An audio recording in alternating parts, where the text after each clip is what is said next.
Shabbat Shalom. Shabbat Shalom. And Shabbat Shalom to those joining us at home. On this Shabbat, on this mid-March Shabbat, we are now post-Purim. We are now on our way to Passover, preparing for Passover. We are at the very end of our reading of the book of Exodus. This is the week wherein we end our readings, we end our study of the book of Exodus and are preparing to launch upon a new book. And as you know, the book of Exodus is called the book of Shmot, the book of names. It starts out the names of the children of Israel and the names of the children of Jacob, the children of Israel who descend to Egypt, starting out in the book of Shmot. By the end of the book of Shmot are a people. They are a coherent people with a coherent mission in the world, a coherent community. And speaking of names, Sefer Shmot, the book of names, every other book in the Pentateuch, in our Torah, has a name, another name that's given to it by the rabbis. Bereshit is called by the rabbis already in the Midrash, very early on, Sefer HaYashar, the book of the straight. The book of the straight is another Hebrew way of saying the righteous. The book of the straight or the book of the righteous. Because our ancestors, Abraham, Isaac, and Jacob, and Sarah, and Rebekah, and Leah, and Rachel, were deemed to be righteous, and they were our role models. They are our role models. Sefer HaYashar is understood as the book of Genesis. It's another way of calling the book of Genesis. Vayikra is called Torat Kohanim. Leviticus is called Torat Kohanim, the instruction or the teachings or the Torah of the priesthood. Bamidbar is called Sifri, and Dvarim is called Mishneh Torah, already in the Hebrew Bible. The only book, the book of names, the book of Shmot, the book of Exodus, the only book in the Pentateuch, in the Torah, that doesn't have another name is the book of Shmot. The rabbis didn't give it another name. It's the only book that remains with its original name of Shmot. And I'm going to come back to that notion of the book of Shmot, the book of names, and what name we might offer this book if given the opportunity to rename the book. What would we rename the book? After all, so much happens in this book. The book of Exodus, the Exodus from Egypt, the book of Mount Sinai, the covenant at Mount Sinai, the book of the creation of the priesthood, of the creation of the tabernacle, the Mishkan. There are so many ways to think about the book of Exodus. And the book of Exodus ends with these two Torah portions, Vayakhel and Pikudei, which speak about the completion of the creation of the tabernacle. And we, rabbis, shy away from this material of the creation of the vessels that go into the tabernacle and the Aron and the tabernacle, the Mishkan itself, because it is so dull, because there are so many details, and because there is so much gold and silver and copper and crimson that one loses track of everything that's going on. But actually the end of the book of Exodus, these last two Torah portions, I think remind us a little bit of what this is all about. And so I'd like to take the opportunity to go back to a little bit of Torah now on this occasion of the end of the book of Exodus, and to say a few words about this Torah portion especially, the Torah portion of Pikudei.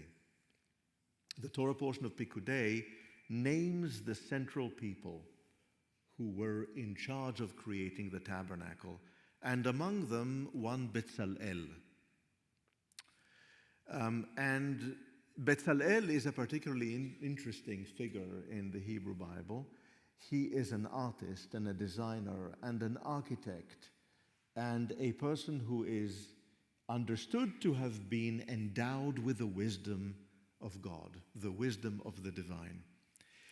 But when we speak about Bezalel in the context of the Torah portion of Pikudei, and when he is named right at the beginning of the Torah portion as one of the four people and the central of the four people who were in charge of the creation of the tabernacle, we are reminded there of how the tabernacle was created. And there are, as is often the case, two versions of the story. In chapters 25 and 26, the Torah portion of Truma, before chapter 31 and before the golden calf incident, Moses gives instructions for the creation of the Mishkan. And in these instructions, chapter 25 focuses on the vessels that go into the tabernacle, and chapter 26 discusses the tabernacle itself. And later on, in chapter 31, in verse 7, the instruction of God to Moses is, create for me a tabernacle, and then an ark, and then the vessels that would go into the tabernacle. And in Tractate Brachot, toward the end of the tractate, in chapter 9 of Tractate Brachot, the rabbis tell this story with regard to this inconsistency in the Hebrew Bible. And the story is about an exchange between Moses and Bezalel. And here the rabbis say, Moses says to Bezalel in chapters 25 and 26, create the vessels, the ark and the vessels for the Mishkan, for the tabernacle, and then create the tabernacle. And Bezalel turns to him and says, is this really what I should be doing? Is it normally the case that we create the vessels, we create what goes inside the building before we create the building? Do we buy a living room set before we have a house? A dining room set? A refrigerator, an oven? We normally build a house first and then buy or make the things that go inside it. And Moses says to him, you know, you're right. That was actually God's instruction to me. God's instruction was create the tabernacle first, and then the vessels that go inside the tabernacle. And Bezalel, in Hebrew, could be understood to be Betzel, in the shadow of God. And Moses turns to Bezalel and says to Bezalel, were you in the shadow of God when God spoke to me? In chapter 31 of the book of Exodus. In other words, a play on the name of Bezalel. And the rabbis understood this in a whole number of different ways, but the Malbim wrote about this. And he wrote, now, on this occasion of the tabernacle, the Mishkan being completed, what is the Mishkan really about? Is it about what goes into the Mishkan? Is it about the particular vessels in the Mishkan, the programs of the Mishkan, the things that happen inside the Mishkan? Or is it about the identity of the Mishkan itself? Is it about the mission of the Mishkan? Is it about the Mishkan as the presence of God in the midst of Israel? What is this about? That was not a particularly new idea in the ancient Near East. People were asking themselves this question. You may recall that Aristotle in his Politics, in his book 3 of the Politics, writes about society or community as a ship. And he says different people on the ship have different roles. There are sailors who work the oars. There are those that take care of the sails. There are those that give direction. There are those that look out. But what is it that identifies all of them? The different components. All of those people who make up the community of the ship. It is they're all being members of that one team that is on the ship.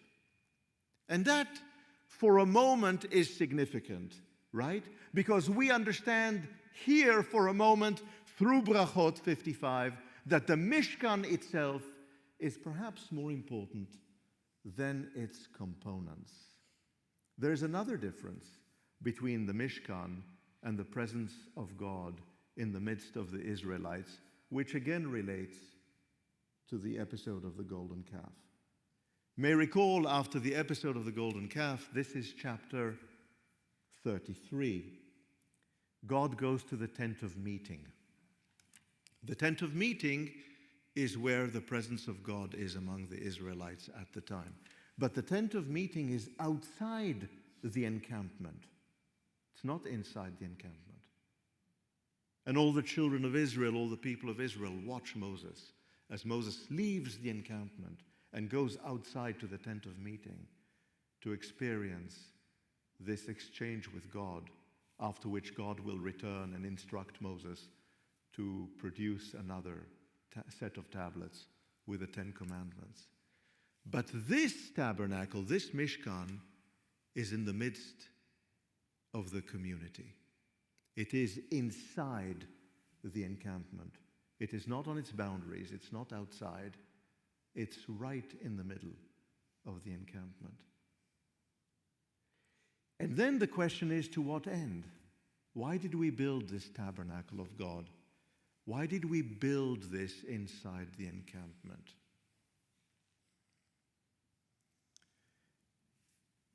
You know, the very last verse in the book of Exodus, in the Torah portion of Pekudei, reads, Ki anan Adonai al hamishkan yomam, ve'esh tihye lailavo.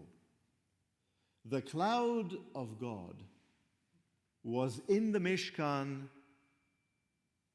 on the Mishkan, upon the Mishkan during the day, and fire was in it, the light of fire at night. Le'einei chol Beit Yisrael, in the eyes of all the Israelites, of all of the house of Israel, bechol masayhem, throughout the journey of the house of Israel, throughout all of their journeys, all of their travels. In other words, the purpose was not a return to Egypt. The purpose was not to stay in place. The purpose was to have the presence of God amongst the people Israel, for it to be seen in their eyes during the day and during the night. So what was the purpose of the Mishkan and the vessels of the Mishkan? To create for us, for the children of Israel, a sense of mission, a sense of purpose, a sense of unity, a sense of coherence, as we make our way towards some kind of a promised land, for us to feel that we're going along that path together, and that this is not somehow in the margin of our community, but at the very center of what community means. And for this not only to be there at the center of the community, but to be seen in the eyes of all Israel, day and night. So what name would we give the book of Exodus? The names, Shemot, Exodus, the English name of the book of the covenant of Sinai, or perhaps the book of sacred community building for a greater purpose that would be there for all of us in all our travels, in all our journeys, that we would be able to see day and night. Perhaps this is the meaning of community that the book of Exodus seeks to leave us with as we end the reading of this book. And so when we end the reading of a biblical book, we say the words Chazak, Chazak v'nitchazek. We wish for ourselves strength, not only individual strength, but strength in community that look around our world is so sorely lacking. Let us be strong, and let us continue even through the dull parts. Read the book of Exodus and on to the book of Leviticus, and may the presence of God day and night be before our eyes throughout our journeys. Shabbat Shalom.